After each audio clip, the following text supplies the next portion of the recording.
우리가 시편 오늘 25편을 읽었는데요. 우리가 시편에는 150편, 시편 가운데 여러 형식들이 있다고 그랬죠. 그 중에서 답관체라고 하는 시가 있다고 말씀드렸습니다. 시편의 9편과 10편이 이 답관체 시라고 하는데, 답관체 무슨 시인지 기억나세요?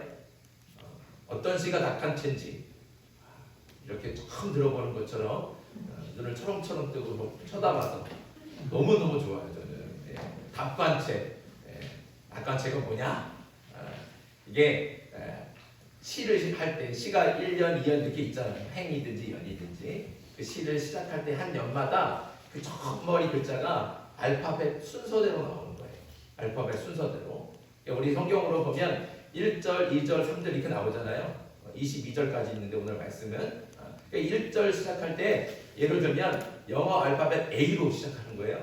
그리고 2절은 첫 말이 뭐로 시작해요? B로 시작하고, 그리고 3절에는 뭐로 시작하겠어요?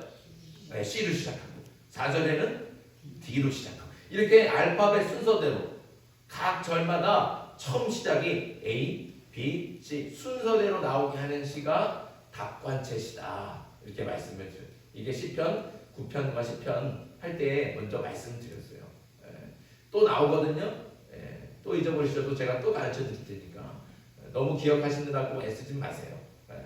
자, 그래서 이게 시편 25편이 답관체 시다. 그런 형식으로 쓰여진 시다. 이렇게 이해를 하시면 되겠습니다. 그래서 히브리어 알파벳이 22개가 있어요.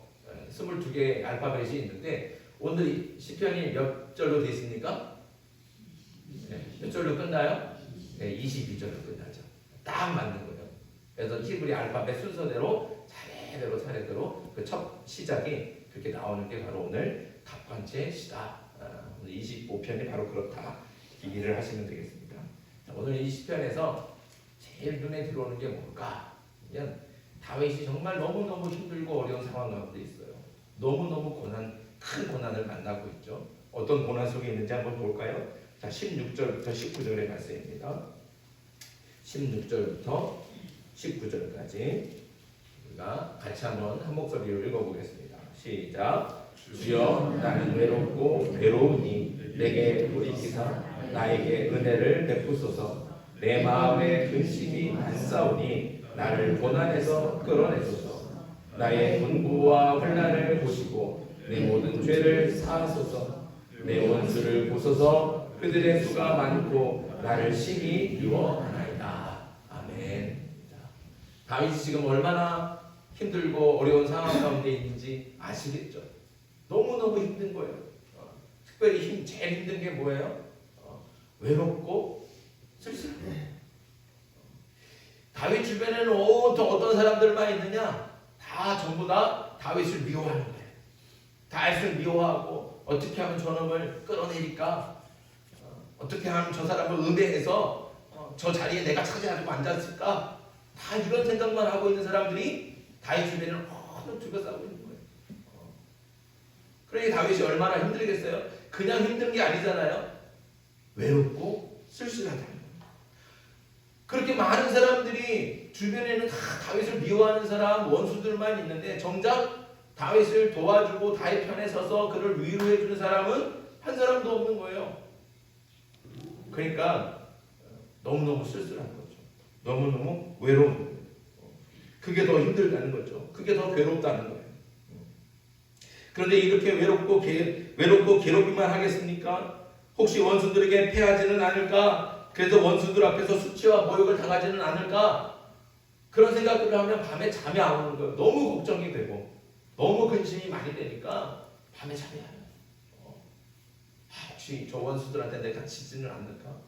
적들이 나를 해서 내가 저 적들 앞에서 수치를 당하고 모욕을 당하지는 않을까? 이런 근심이 다윗 가운데는 있다는 거죠. 그게 너무 많다는 거예요. 그게 가득하다는 거죠. 이렇게 다윗을 둘러싼 주변의 환경과 상황은 너무나 어렵고 힘들기만 합니다. 다윗 환경 그 안에는 다윗 주변에는 다윗을 도와주는 사람이 없는 거예요. 다윗에게 힘을 주거나 위로해 주는 사람은 없고 전부 다 다윗을 음해하고 모함하고 다윗을 어떻게든 치려고 하는 그런 원수들과 적들만 가득하다. 그러니까 다윗의 환경이 너무너무 힘든 거예요. 너무너무 어렵고 이렇게 어려운 환경과 상황 중에도 그런데도 다윗은 제일 먼저 하는 게 뭘까요?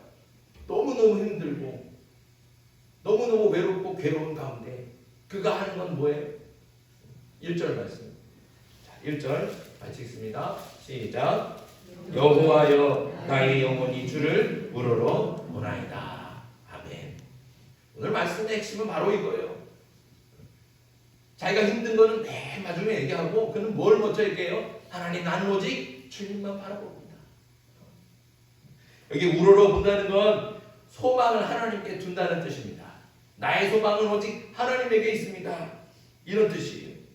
다윗이 비록 원수와 적들에게 둘러싸여서 괴로움을 당하고 있지만 그래서 주변 상황이 너무 힘들고 어렵지만 그럼에도 불구하고 다윗은 제일 먼저 하나님만 바라보는 겁니다. 그리고 하나님께 소망을 둔다는 것이죠.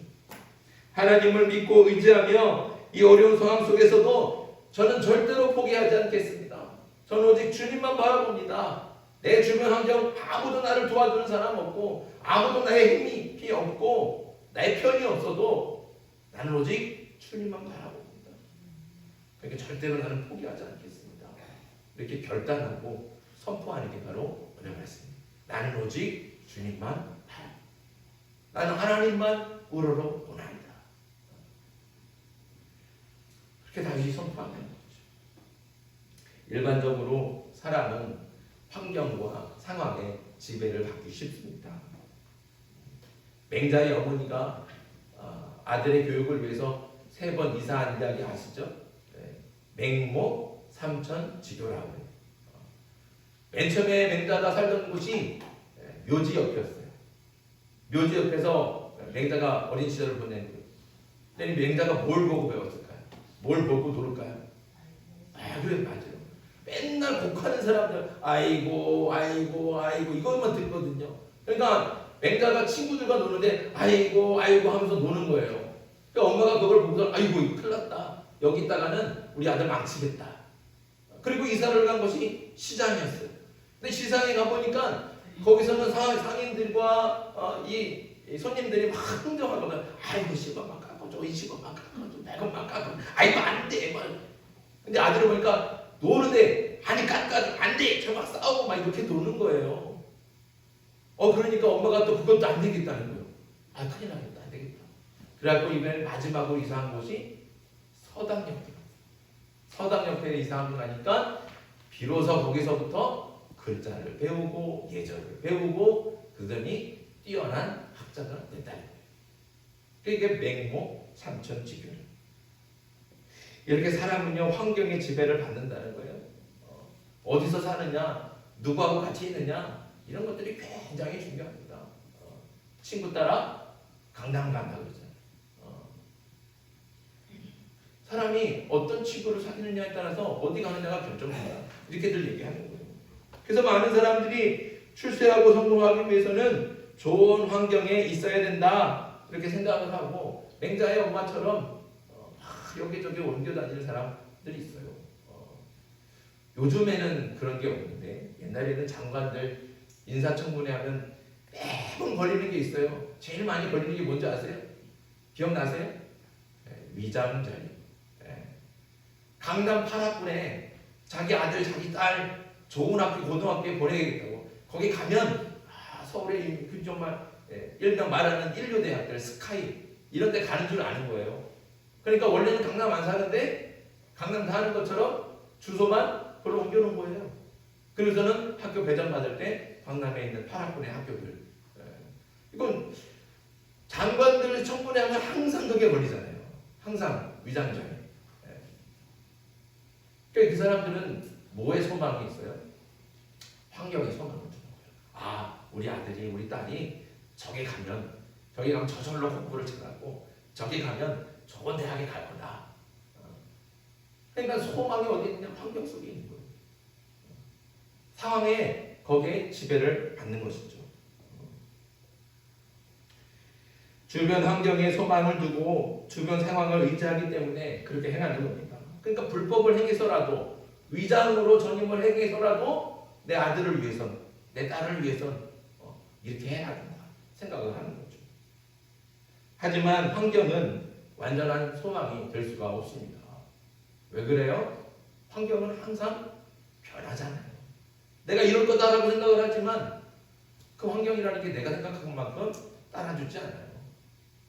강남 8학군에 갖다 놔도 거기 다 스카이랍니까? 안 그러거든요. 거기도 문제아들 많아요. 거기도 어차피 꼴등은 있고요. 다 1등 하는 거 아니잖아요. 거기도 어차피 꼴등은 있어요. 그러니까 내가 이런 환경이면 좋겠다 하고 갖다 놔도 그 환경대로 살아가지 못하는 거예요. 그게 바로 인간의 삶이라는 거죠. 사람은 다 변하는 거예요. 환경도 변하죠. 항상 좋을 것만 같던 환경이 갑자기 닥쳐온 고난과 시련 때문에 한순간에 나빠지고 어려워지는 것이 바로 우리들의 인생입니다. 그때 환경에 소망을 두고 환경을 의지하던 사람은 결국에 또 무엇을 탓합니까? 환경을 탓하는 거예요. 아, 내가 이것만 잘 됐으면, 내가 이것만 아니었으면, 자기를 생각하지 않고 다 탓하고 원망하는 거예요. 남 탓하고 환경 탓하고 결국엔 그러다가 포기하고 절망하고 그렇게 살아간다는 거죠. 환경에 소망을 두는 거예요. 상황 가운데 지배를 당하면 그렇게 된다는 거죠. 그러나 오직 하나님께 소망을 두고 하나님을 의지하는 사람은 낙심하지 않고 절망하지 않습니다. 환경이 때로는 무너지죠. 상황이 어려워지죠. 그러나 절대로 포기하지 않는다는 거죠. 낭망하지 않는다는 거예요. 왜냐하면 하나님은 변하지 않으시니까요. 상황은 변하지만 환경은 늘 시대를 따라 시간을 따라 변하지만 그러나 우리 하나님은 변하지 않는 줄 믿습니다. 우리가 믿는 하나님은 바로 그런 어제나 오늘이나 동일하시고 100년 전이나 1000년 전이나 지금이나 똑같은 분이 바로 우리 하나님이세요. 하나님은 변하지 않습니다. 그러니까 변하지 않는 하나님을 바라보는 거예요. 그러면 환경이 아무리 변해도 상황이 나빠져도 절망하거나 낭망하지 않고 다시 일어설 수 있는 힘과 용기와 그리고 은혜를 받게 될 줄 믿습니다. 그런 사람 누가 있습니까? 성경의 대표적인 인물 제가 자주 얘기하지만 요셉이 바로 그런 사람 아니겠습니까? 요셉은 위로 형들이 10명이나 있어요. 근데 아버지가 가장 사랑하는 아들은 누구였어요? 요셉이었어요. 요셉. 우리 같으면 큰아들이 제일 사랑받을 것 같잖아요. 그런데 야곱은 그 마지막 거의 마지막 꼴찌에 있는 11번째 아들 요셉을 너무너무 사랑해요. 그러니까 위 형들 아무도 좋은 옷 안 입히는데 이 11번째 아들한테는 좋은 옷을 입히는 거예요. 채색 옷을 입히는 거예요. 막 그냥 색깔 들어가고 막 우리 식으로 말하면 색동옷 이런 걸 입히는 거예요. 그러면 이 아들이 이 요셉이 좀 들었으면 좋겠는데 그걸 또 입었다고 막 형들 앞에서 자랑하는 거예요. 막. 그러니까 형들한테 미움과 시기를 당할 정도로 그런 정도로 아버지의 큰 사랑을 받은. 그러니까 요셉이 부러울 게 뭐 부족한 게 있겠습니까? 부족한 게 없어요. 그런 최고의 환경 속에서 살아가는 거예요. 아버지의 지지와 사랑을 받으면서 남부럽지 않게 모자람 없이 그렇게 자랑하고 있었어요. 그런데 한순간에 어떻게 됐어요? 사람 취급도 받지 못하는 노예가 되고 말았어요.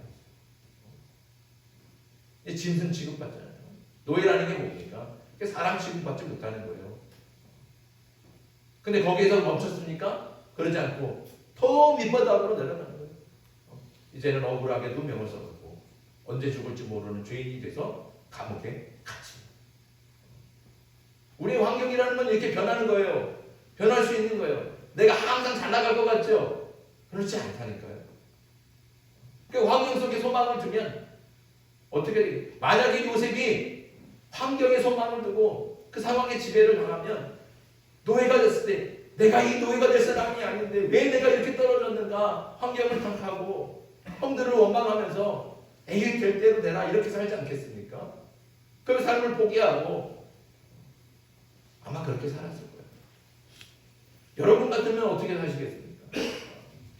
우리가 그렇게 쉽게 정말 그 환경에 지배를 당하면 그렇게 되지 않대요. 내가 아버지한테 이렇게 사랑받는 사람 아들이었는데 이게 내가 뭔 꼴이 이렇게 됐나? 내 그 축복들 때문에 원망하면서 분노하면서 그러다가 삶을 포기하는 거죠. 될 대로 되나 이렇게 살아가는 거예요. 그러나 요셉은 그러지 않았다는 거죠. 요셉은 환경이나 상황을 탓하거나 또 원망하지 않았습니다. 또 절망하지도 않았고 포기하지도 않았습니다. 어떻게 이럴 수 있습니까? 요셉은 오직 하나님만 바라고 변하지 않는 하나님. 환경이나 상황에 소망을 두거나 두지 않고 변하지 않는 하나님께 소망을 두었기 때문에 어떠한 상황에서도 정직하고 진실하며 무슨 일이든지 최선을 다합니다. 노예가 됐어도 그 상황을 막 원망하면서 그런 게 아니라 노예가 됐어도 최선을 다하는 것 그 자리에서. 감옥에 가서도 거짓말하지 않고 남을 속이지 않고 그냥 최선을 다해서 맡겨진 자기 자리에서 최선을 다합니다. 어떻게 그럴 수 있느냐? 하나님만 바라. 하나님만 바라. 변하지 않는 하나님을 우러러 보는 거죠. 오늘 다윗이 딱 그렇습니다. 지금 다윗은 너무나 나쁜 환경과 어려운 상황 속에 있습니다. 하지만 그는 환경의 지배를 받으며 상황에 따라 흔들리지 않았습니다. 다윗은 왜 나를 도와주는 사람은 아무도 없는가? 왜 내 주변에 이렇게 좋은 사람은 하나도 없고 전부 다 악한 사람들만 있어서 나를 은혜하는 사람들만 가득한가? 이렇게 원망하는 게 아니에요. 주변 환경을 탓하고 원망하고 불평하지 않았다는 거죠. 또 상황이 나쁘다고 자책하며 포기하지도 않았습니다. 다윗은 어떠한 상황에서도 절망하지 않고 포기하지 않았죠. 오직 하나님께 소망을 두고 하나님께 기도하며 하나님을 의지하는 거예요. 2절 말씀 같이 읽습니다. 2절 시작.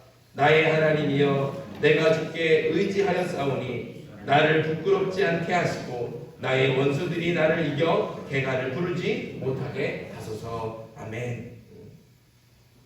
내 편이 아무도 없으면 내 편을 찾아다니죠. 누가 내 편이 될까? 누가 내 편이 될까? 이 사람 만나고 저 사람 만나고 내 편 좀 내주세요. 나 좀 도와주세요. 이럴 텐데 다윗은 그러지 않는다는 거죠. 어떻게 해요? 오직 주를 바라는 그리고 주님께 의지하는 그리고 기도하는 거예요. 내가 이 적들 앞에서 부끄러움 당하지 않게 해주십시오. 하나님께서 나를 지켜주실 줄 믿습니다. 다윗이 이렇게 할 수 있는 것. 변하지 않는 하나님만 우러러 본다는 겁니다. 그리고 이렇게 다윗이 오직 하나님께 소망을 두고 하나님을 의지하며 기도할 수 있는 확실한 이유가 있습니다. 그것은 무엇입니까? 다윗에게는 확실한 믿음이 있었다는 거죠. 어떤 믿음이겠습니까? 3절 같이 읽습니다. 3절 시작. 주를 바라보는 자들은 수치를 당하지 아니하려니와 까닭없이 속이는 자들은 수치를 당하리이다. 아멘. 주를 바라보는 사람은 절대로 수치를 당하지 않을 것입니다. 왜요? 하나님께서 지켜주십니다. 하나님께서 그렇게 하나님의 사람들을 보호하시고 인도하시니까 나는 하나님만 바라보니까 하나님께서 나를 수치를 당하지 않게 해주실 것이다. 이런 확실한 믿음이 있는 거예요. 또 어떤 믿음이 있겠습니까? 8절과 9절입니다. 8절과 9절 같이 읽습니다. 시작. 여호와는 선하시고 정직하시니 그러므로 그의 도로 죄인들을 교훈하시리로다. 온유한 자를 정의로 지도하시며 온유한 자에게 그의 도를 가르치시리로다. 아멘. 하나님에 대한 확실한 믿음이에요. 하나님은 어떤 분이다? 선하고 의롭시다. 그러니까 하나님께서 하나님을 바라보는 사람들은 어떤 길로 인도하십니까? 선한 길로 인도하신다는 거예요. 의로운 길로 인도하시는 거예요. 비록 지금 당장은 고난 같지만 지금 당장은 너무 힘들고 어렵지만 이 모든 길이 하나님의 인도하신 가운데 있어서 결국에는 나를 의로운 길로 선한 길로 인도하시리라 확실한 믿음이 있다는 거죠. 그러니까 환경을 의지하지 않아요. 상황을 바라보지 않아요. 거기에 좌우되지 않습니다. 나를 인도하시는 하나님만 바라봅니다. 하나님은 선하고 의로우셔서 나를 반드시 선한 길로 의로운 길로 인도하시리라. 이런 확실한 믿음이 있다는 겁니다. 그리고 또 12절과 13절입니다. 12절 13절 같이 읽습니다. 시작. 여호와를 경외하는 자 누구냐? 그가 택할 길을 그에게 가르치시리로다. 그의 영혼은 평안히 살고 그의 자손은 땅을 상속하리로다. 아멘. 여호와를 경외하는 사람, 하나님을 바라보고 하나님을 믿고 의지하는 사람, 이 사람은 어떻게 해요? 결국에는 여호와의 집에서 평안을 누린다는 거예요. 하나님께서 그렇게 인도해 주신다는 거죠. 하나님을 경외하는 사람은 하나님께서 직접 그 길을 인도하셔서 반드시 그 고난을 넘어서 평안을 누리게 하실 것이다. 이런 믿음이 하나님께서는 반드시 나를 그렇게 인도하시죠. 그리고 마지막 15절입니다. 15절 하시겠습니다. 시작. 내 눈이 항상 여호와를 바라보면 내 발을 그 물에서 벗어나게 하실 것임이로다. 아멘. 하나님을 바라보는 거예요. 하나님. 자, 여기 잘 들어요. 하나님을 바라보면 그 물에 걸린다 안 걸린다? 바라봐도 그 물에 걸려요. 그 물에 걸려요. 그런데 중요한 것은 그렇게 하나님을 바라보면 하나님께서 어떻게 하신다고요? 그 물에서 건져주십니다. 건져주십니다. 이게 확실한 믿음. 왜 나를 그 물에 빠지게 하십니까? 이런 게 아니라는 거예요. 때로는 하나님을 믿어도 시련을 당하죠. 고난을 당하죠. 어려운 일을 만나요. 사람들에게 배신도 당해요. 내가 하나님 이렇게 열심히 믿었는데, 내가 이렇게 하나님 정말 의지하는데 왜 나한테 이런 시련 주십니까?가 아니라는 거예요. 하나님만 바라보는 거예요. 그런 시련을 당하고 고난 중에도 그럼에도 불구하고 우리는 변하지 않는 믿음으로 하나님을 바라보는 겁니다. 확실한 믿음 가운데 주를 붙드는 거예요. 내가 비록 지금 여기 그 물에 걸려있지만, 그래서 넘어졌지만, 그러나 하나님께서는 반드시 나를 이 그물에서, 이 고난의 그물에서 나를 건져 주실 것이다. 그래서 나는 오직 주를 바라봅니다. 고백하는 것이 바로 다윗의 믿음 아니겠습니까? 다윗은 이 모든 것을 이루실 하나님을 믿는 거예요. 고난을 넘어 평안을 주실 분도 하나님이시고, 고난의 그물에서 나를 건져 주실 분도 하나님이시고, 나를 수치당하지 않게 해 주실 분도 하나님이시고, 이 모든 것을 이루어 주실 분은 오직 하나님밖에 없습니다. 환경이 아니고 사람이 아니고 오직 주님만이 나의 힘이십니다. 나의 피난처시고 나의 능력이십니다. 그래서 나는 오직 주만 바라봅니다. 저와 여러분들이 다윗과 같이 고백할 수 있기를 간절히 소망합니다. 저와 여러분이 다윗과 같이 어떠한 상황이나 환경이든지 언제나 하나님만 바라볼 수 있기를 간절히 바랍니다. 아무리 힘들고 어려워도 소망을 하나님께 둬야 됩니다. 우리의 소망은 오직 하나님께 있어요. 환경이 아니에요. 환경이 달라지면, 상황이 바뀌면, 누가 나를 도와주면, 저 사람이 나와 함께 힘이 해주면 그게 아니라는 거죠. 누가 함께 하십니까? 하나님이 함께 하십니다. 누가 도와주십니까? 하나님이 도와주십니다. 그 하나님만 바라보는 거죠. 하나님께 소망을 두는 거죠. 하나님만이 나의 힘이시고, 하나님만이 나의 피난처시고, 하나님만이 나의 도움이십니다. 그래서 나는 오직 하나님만 바라봅니다. 그리고 하나님만 믿고 하나님만 의지하겠습니다. 저와 여러분들이 이렇게 결단할 수 있기를 간절히 바랍니다. 다윗처럼 하나님께서 함께 하시고 하나님께서 반드시 도와주신다는 확실한 믿음을 가지고 하나님만 바라보고 의지하며 기도할 때 하나님께서는 약속하신 대로 우리를 지켜주시고 도와주시고 선하고 의로운 길로 인도해 주실 줄 믿습니다. 그러니 어떠한 상황에서도 절대로 낙심하지 마시고 항상 하나님만 바라보며 하나님을 의지하고 다윗과 같이 기도할 수 있는 저와 여러분들에게 주님의 이름으로 축복합니다. 기도하겠습니다. 기도하기 전에 우리 찬양 한곡 하죠. 284장 에바다 284장